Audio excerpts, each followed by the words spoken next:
За сайн байцгаана уу хүүхдүүд те. За тэгэхээр 2 дугаар удирлын хичээл маань эхлээд 2 дахь хичээл рүүгээ сэдв рүүгээ орлоо.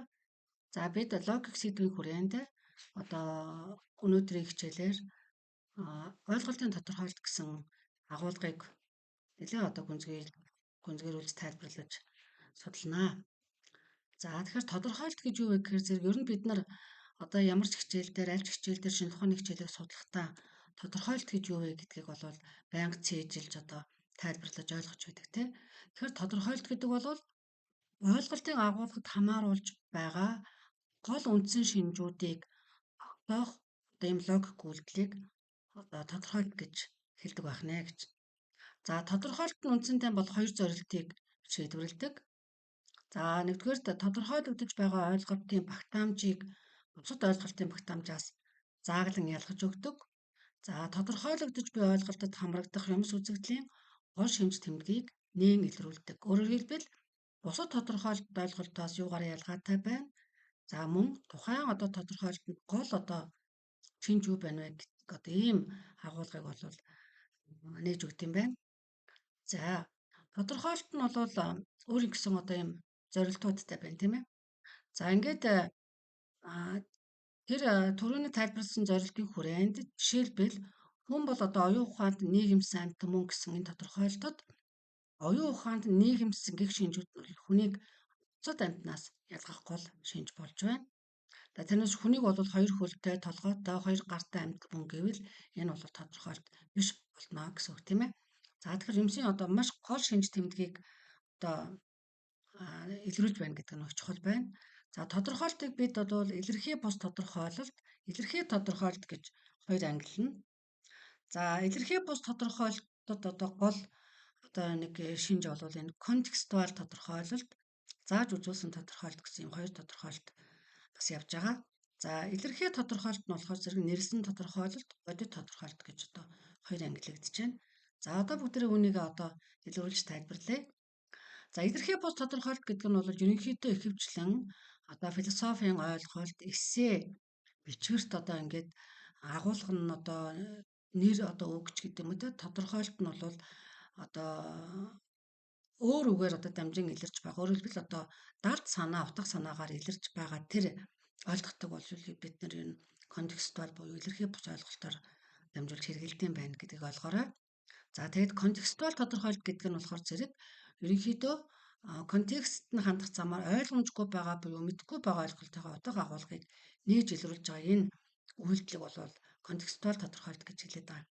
За зааж үзүүлсэн тодорхойлолт гэхээр зэрэг бид нар одоо үг тухайн одоо юмс үзэгдлийг одоо үг ойлголтоор биш харин одоо ямар нэгэн тэмдэглэж байгаа юмсыг үзүүлэх буюу заах замаар тодорхойлж байгааг тухайлбал зааж үзүүлсэн тодорхойлолт гэж хэлж болох юм байна. Тухайлбал жишээлбэл одоо амьтны дэлгүүрт ороод энэ бол яст мэдлэхээ, энэ бол зараа гэх мэтээр зааж үзүүлж үг хэлэхгүйгээр тийм ээ ингэж байгаа бол энэ бол одоо зааж үзүүлсэн тодорхойлолт гэж ойлгож болох нэ. За ингээ илэрхий бус тодорхойлолт нь бол контекстуал, зааж үзүүлсэн гэж хоёр янз байна. За тэгвэл илэрхий тодорхойлолт гэдэг нь бол ерөөсөө шинж ухааны ойлголт тодорхойлолт гэж ойлгож болно. За тэгээ үүндээ бол тодорхойлогч буюу тодорхойлогдож ойлголтуудын багтаамжинд давхцсан энэ одоо шинжээрэн бол илэрхий тодорхойлолт байна гэж байна. Тухайлбал энэ нь одоо тэр өрс тэмдэгтээр яаж илэрдэг байна вэ гэхээр зэрэг S тэнцүү P дээр нэмэх нь M гэсэн одоо ийм одоо заавар явдаг. За багш нэнийг бол хичээл дээр нэлээд сайн тайлбарласан байж байгаа. За энэ бүдүүвчэнд одоо захирагдаж байгаа бол энэ бол илэрхий тодорхойлолт юм а гэж. Тухайлбал одоо бүх тал нь тэнцүү тэгш үнцгтийг квадрат гинэ гэж тий. За тэгэхээр зэрэг энэ дээр S гэдэг нь бол одоо тодорхойлогдож байгаа ойлголт байна. P буюу M нь болохоор зэрэг тодорхойлж байгаа ойлголт нь байна. За тэгээд P M хоёр нь бас хоорондоо ялгаатай. P нь одоо дүрс ойлголт, M нь одоо тухайн одоо ойлголтыг ялгаж байгаа ойлголт байна гэд ингэж ойлгох хэрэгтэй. За үүнийг бол хичээл дээр бид нар дасгал даалгавраар бол нэлээ одоо тайлбарлавал бас ойлгомжтой болно. За мөн тодорхойлтыг бид нар нэрлсэн тодорхойлолт, бодит тодорхойлолт гэж хоёр ангилаад байна тийм. За нэрлсэн тодорхойлолт гэдэг нь бол ерөөсөө шийд нэр томьёоны утга холбогдол гаруул үүслийг тайлбарлах замаар хийгддэг тодорхойлолт. Тухайлбал одоо культур гэдэг үг нь Тухайн ямар нэг юмыг сайжруулах, боловсруулах, соёолуулах гэсэн үгнээс гаралтай гэж ингэж гарал утгаар нь тайлбарлаж байвал нэрлсэн тодорхойлолт. За бодит тодорхойлолт гэдэг нь болохоор зэрэг юмсын одоо гол шинжийг нээн илрүүлдэг юм тодорхойлолтыг хэлнэ. За үүний нэг төр бол генетик тодорхойлолт гэж байна те. За грек хэлний генетиос гэдэг үгнээс гаралтай, гарал үүсэл гэсэн утгатай ийм байдлаар бол бид нар бодит тодорхойлолтыг бас тайлбарлаж болдог байна. За мөн тодорхойлолт нь бол дөрвөн дүрмтэй байгаад байгаа юм.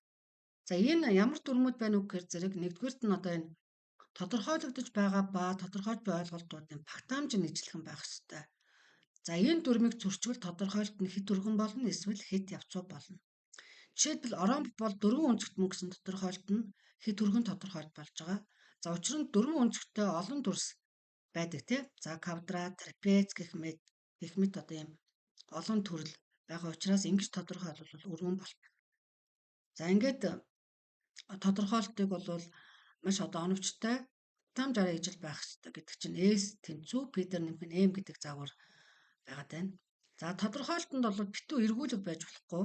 Тухайлбал одоо ойлголтыг ойлголтоор нь дамжуулж тодорхойлж болохгүй гэсэн үг. За тухайлбал дайн бол дайн эсвэл үер буугыг үер гинэ гэх мэтээр ингэж өөрийг нь өөрөөр нь тайлбарлаж болохгүй. Ингэж тайлбарлал энэ дөрмийн алдаа болно. За 3 дугаарт нь эерэг утгатай ойлголтыг үгс хэлийг хэлбэр тодорхойлж болохгүй. Тухайлбал нийгмийн шинжилгээ ухаан бол байгалийн шинжилгээ ухаан биш гэж ингэж тайлбарлавал энэ бол алдаа байна гэж үзэх гээд байна тийм ээ. За дараад нь тодорхойлолт нь хоёр дахь утга санааг агуулж болохгүй, зөрчилгүй одоо тодорхой байх ёстой. Жишээлбэл бол ном бол амьдралыг одоо төгс төгөлдөр болгогч хүчтэн мөн. За Жон Тода гэдэг хүн хэлсэн байна. За Ламартин гэдэг судлаач бол дэлхийн ертөнц бол биднийг алхам тутамд хуудсан нэгдэж байдаг ном гэх мэт ингээд номын тодорхойлолтыг одоо гол зайлшгүй шинжээр нь биш тийм ээ. За ингээд тайлбарласан байгаа бол энэ бол хоёр дахь утгатай болчихж байгаа. За энэхүү одоо дөрвөн ёсоор тодорхойлолтод тодорхойлогдож буй юмсын гол зайлшгүй шинж заавал тусгагдсан байх мөн түүнчлэн тодорхойлолтод дүрслэл, зүйрлэл, уран сайхны зохиомжоос ангид байх ёстой гэсэн ийм одоо дөрвөн шаардлага дөрвөн байд юм байна. За ер нь бол ингээд үзэхэд бол ойлголтын тодорхойлолт бол маш хураангүй бөгөөд за энэ мэдээллийг бол хураангүй хэлбэрээр дамжуулдаг маш түгээмэл юм чухал аргуудын нэг байдаг. За бид нар бол ингээд бүх шинжилгээ ухааны хичээлүүдийг те судлахдаа юм тодорхойлолтыг ойлгодог, тогтоодог, үгээрээ дамжуулж мэдлэг ойлголтоо бацдагдаг гэвэл одоо энэ маань бол хураангүй хэлбэрээр бид нар мэдлэгийг бол олж авч байгаа хэлбэр юм байна гэж ойлгож болно.